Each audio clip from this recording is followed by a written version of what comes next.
Welcome to Is It Beer Yet video edition. I am Matt, and we are continuing with our 13 beers for Halloween from neozaz.com, crossing that halfway point with beer number 7 and Scary Ales.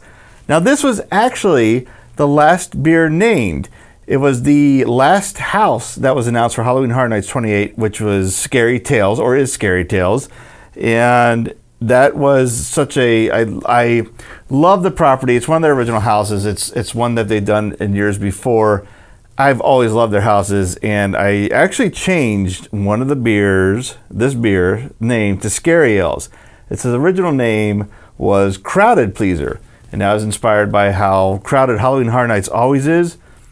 I made that name not knowing how crowded Halloween Horror Nights 28 was going to be. It's been like nothing I've ever seen before, but that's literally another series on Neozaz where we talk about that.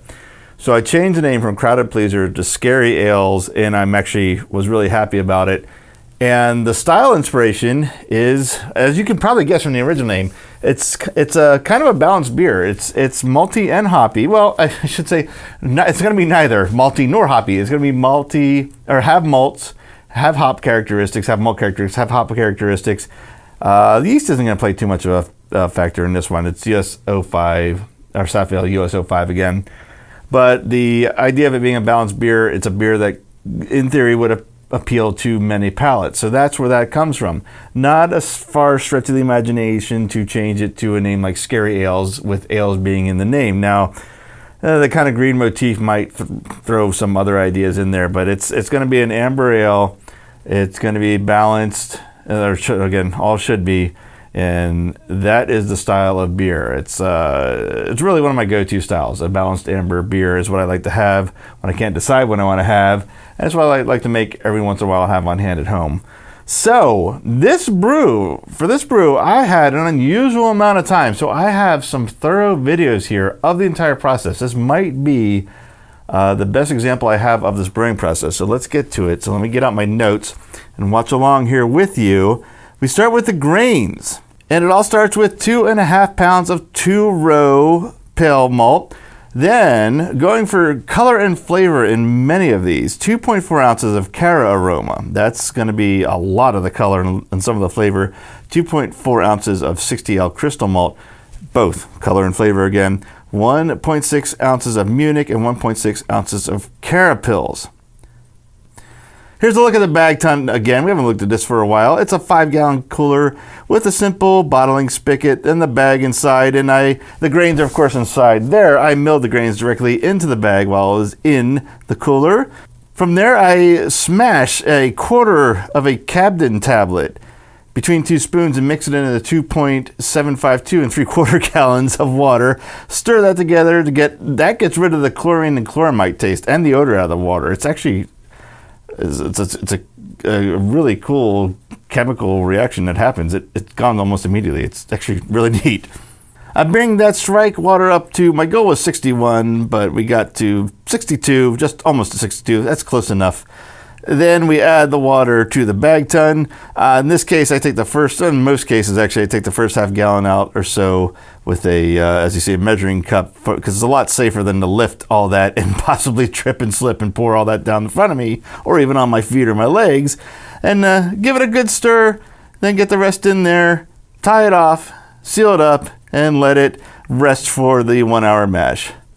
Every 20 minutes during this, and not just this one, but most of the beers, roughly 20 minutes, give or take, I open it up and I give it a good stir to make sure that all of those starches, the enzymes and whatnot are getting in there. It's mostly the starches, what I meant to say, getting into that hot water and turning into sugar. So I do that 2, maybe 3 times if everything works out, but at least twice. Then I do a simple iodine test. We haven't talked about this before. This is how you check, a very simple way to check that your starches are converted to sugar. And by that, you just take a little bit of a sample and you put a drop of iodine into it. If the iodine, that yellow iodine color doesn't change, then your starches are converted to sugar. If it turns black or purple, then there's more starch in there, and it's not a guessing game. That black or purple is obvious. So if you think you've darkened your wort, or your sweet wort in your test, and it's not obviously black or purple, it may be just adding a little more yellow to it. And if you ever want to find out exactly what that looks like, if you get a hold of some cornstarch or something that's heavy cornstarch, mix that with some water and drop the iodine in, you'll see that black or purple if you really want to know what that looks like. So I remove the bag, set it onto the colander to drain, also clean up the spills before that water dries and becomes liquid, basically sugar candy stuck to everything. Then I draw some of that sweet wort for vorlofing. That's where I take some of it and dump it through the grains again, and the grains act as a natural filter and clear the beer a little bit before boiling. I do that with about a gallon of the sweet wort. Again, it all depends on how fast it clears up, and mainly I don't want to be able to see. It's going to be cloudy, but I don't want to be able to see things in it. If I see things in it, it's not filtered enough. That's my stopping point. Then I transfer the sweet wort to the boil kettle, and usually I aim for 2 gallons and 2 cups. I got a little more this time. We're going to take care of that in the next set of videos here. So to the boil. Now I did this, to get to the boil, I did this time-lapse shot of it, which I thought came out pretty neat. You should be seeing it now.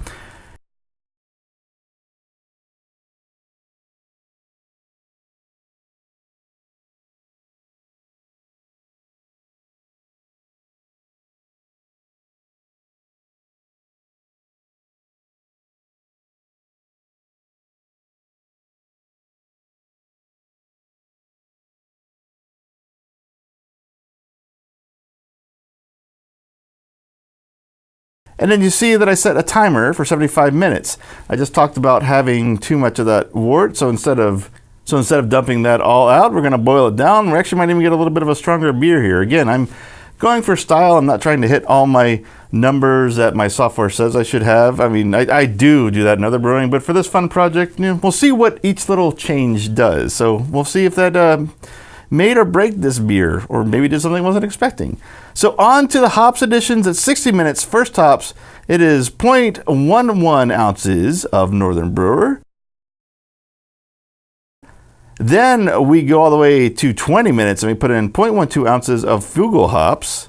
So into the ice bath, and it took just 11 minutes to chill this down to pitching temperature, which I stop measuring at about 70 degrees and then take it out, and I still usually drop a couple degrees after that through, I guess, thermal dynamics. I'm not entirely sure how that works in those terms. I know how this is cooling the wort, but again, I'm not sure if I'm using the right word.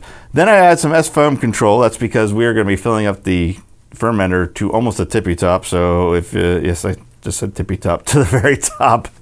And we don't want the krausen to get too out of hand and cause a huge mess. I pitched 3.5 grams of US-05. In this case, I did not rehydrate the yeast. Sometimes I have. I haven't mentioned it either way because it wasn't until this video that I realized I hadn't been noting it. So in future episodes, I believe they're in my notes. I'm not going to get a discussion which is the proper way to do it, because for me, I've got success in both ways, and I need to do a test with my methods to see which is best for me, which is what it comes down to. You could ask that question and you can enter it into a search engine and get a million different answers. And what it really comes down to, in my experience, is how you're making your beer, what your method is, and what results you want in the end is another thing. And I'm not even going to get into that. That's not what this is about, but I did want to mention that if you're wondering why I'm throwing the dry yeast straight in, seems to work for me. From there, I sealed up the carboy, and I got a blow-off tube ready in case the krausen does get a little out of hand. Of course, we also need some kind of airtight seal, or an airlock, I should say.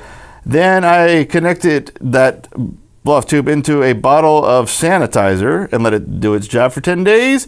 And if you're curious, that is the Swamp Yeti on the left and the Patient Zero Pale on the right as I put the Scary Ales into the fermenter.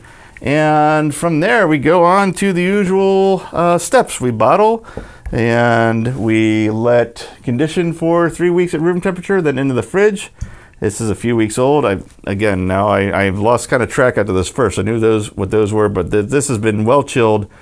It should be well carbonated. Oh, you think after 7 episodes I'd remember to go right to the label. Let's get to the label before we taste it here. So that is, if you're not seeing the green skin, the Wicked Witch of the West, that was a very intentional graphic on the front of there. She's conjuring up the word Scary Tales. The 5.3 ABV is another by what the software says, so that may or may not be accurate. That was not a big concern in these beers, that and the IBU measurements. When I do proper beers for contests that need to be a certain style, then I worry about it. This is more of a fun project, just to reiterate that if you're new to the series. All right, left side of the label. This may or may not be event accurate. I mean by the Wicked Witch label. There was a huge rumor she was going to be a huge part of this house. Now that the event is well into it, in fact, we're in its last week, when this video posts, she is. So I took a chance on a rumor and it paid off. We made this beer, label and cap, before all the HHN28 attractions were revealed. We're basing this theme after a strong rumor. It's probably not our best idea. Well, it worked out. But shit, look at this label. I do love this label. The name and the label are going to stay. The beer inside might change, but those are going to stay. Then my serving suggestion is pour in the glass and hope the rumor's true. Again, paid off. Doesn't usually always when I hinge hopes on a rumor. So, other side of the label. We had a lot of fun with our Halloween 2018 beer line so far, but we had to make one beer that could please a crowd. Scary Ales is a classic amber ale, a little sweet, a little bitter, safely running down that middle of the road taste to give it a little something for everybody. Well, it says to everybody, but I mess up at least one word every label. It's not a surprise. All right, let's get to the important part, tasting. Got a hiss. We got some activity in the neck, the glass. We got carbonation. And we got good head on there. So here's the first thing I've been curious about. And this is kind of what I expected. I don't know how it comes out on camera, but it's a little murky. That's been my experience working with these really crystallized malts, that they're murky if I don't do a clearing, or a findings, I should say. And I noticed that come bottling time, and I take that into another beer that uses a lot of the same malts, and we're going to see what the findings do to that. And by findings, I mean something you put in a beer to let the really super fine particles that make I was trying to say murky and cloudy, and somehow coming up with murky or cloudy beers. Those fine particles that make the beers Berkey. Let's just use Berkey. I can't seem to get the words out. So that's not a surprise, but a cloudy beer there's no reason not to drink a beer. Unless you got floating particles in there that look like they're dangerous or gross, don't be afraid of a murky or cloudy beer. That is the aroma I wanted. That is a sweet and just a little earthy aroma. It's sweet first and just a touch of that herbal hop. It's more herbal than earthy. It's floral. It may be the sweet knocking into the floral, but that is a amber ale aroma. That is exactly what I wanted to smell. All right, let's get to the taste.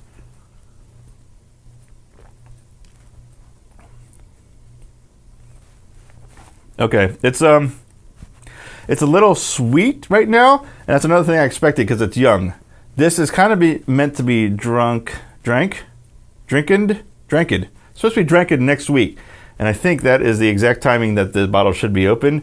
I took a risk doing this because I wanted to do them in the order that I brewed them, but I did brew them knowing how long they needed to be aged, but I wanted this to be in the order that I did it. But when I say a little sweet, I mean a little sweet. I don't mean cloyingly sweet or overly sweet. It's exactly where I'd expect it to be if it's going to age the way I expect it. But now that I got that out of the way, let me get to the actual taste profile of this and see what we can expect from it.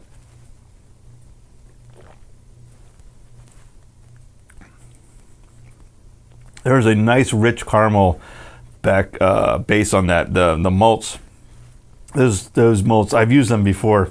They're very good when they're used in the proper amount, and this has got a very, very good malty base. The hops are they're just complementing them. There's the bitter is kind of on the finish, and it's very slight, so it goes sweet in the bitter.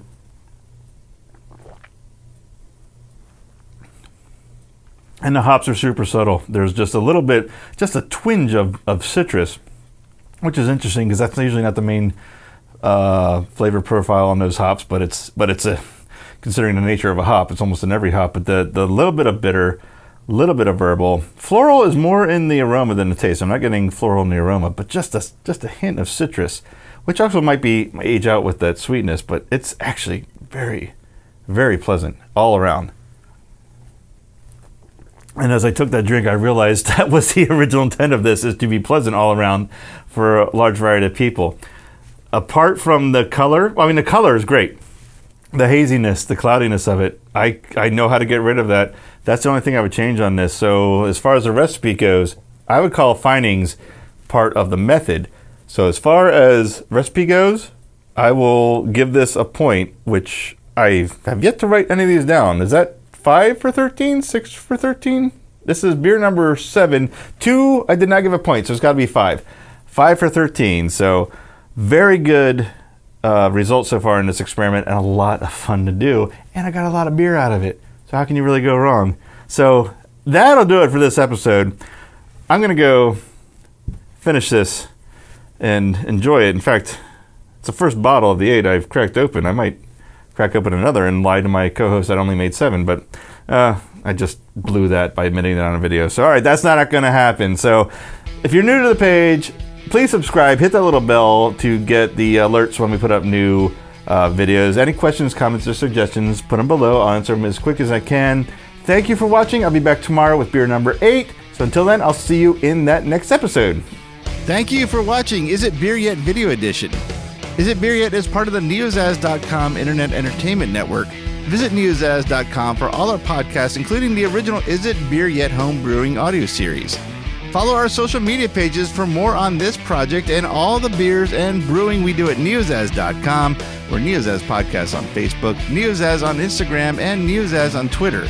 If you'd like to learn how you can help support the work we do and get access to exclusive content, check out our Patreon campaign at patreon.com/neozaz. And you can always send us an email at podcast@neozaz.com. Thanks again for watching.